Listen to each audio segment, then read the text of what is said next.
Uzun HTML dersidagi 44-qism HTML5dagi torbatni abont ig'izda saqlash.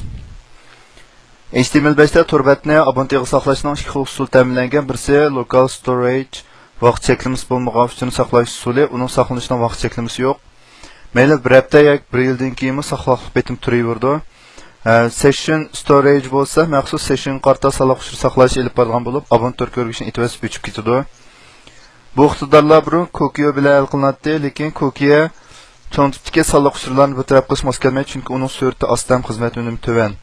HTML5da har bir uchur mulozimatining taklifi bilan yo'llanmasini, balki taklif yo'llanish bilan bevosita ishlatiladi. Bunday bo'lganda cho'ng tipdagi uchurlarni vaqtli saqlash haqiqiy turda amalga oshirilgan.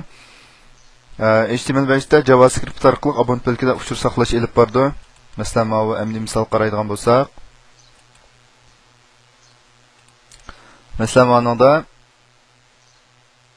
viz istigini 6 qatim deb chiqqan bo'lsa, betni har bir qatim yengilgan vaqtimizda buningga bir qimmat qo'shildi. Agar men motor ko'rgishda mani o'chirib etib, bu asosliq bu local storage vaqt cheklamasi bo'lgan uchur saqlash shaklida qolgan bo'lg'achqa buning vaqt cheklamasi yo'q. Men torbatni o'chirib etgandan keyin, motor ko'rgishni o'chirib etgandan keyin qayta ochsam 10 degan qimmatdan boshlab davomli turda betni yengilgandagi qatim sonini xotirlab qo'yadi.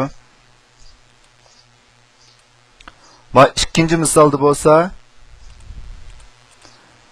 buningda session storage orqali sonliq uchur saqlash ishga oshirilgan bo'lg'achqa men bu bet yengilganda meyatki qimmat o'zgargan bilan, lekin men motor ko'rgish orqali men o'chirib qayta ochgan vaqtimda men qimmat yana aslidagi shu bir qatim degan aslidagi boshdagi qimmatga qaytadan qimmat hisoblash elib bordi. Bu ikkisiniki asosli farqi.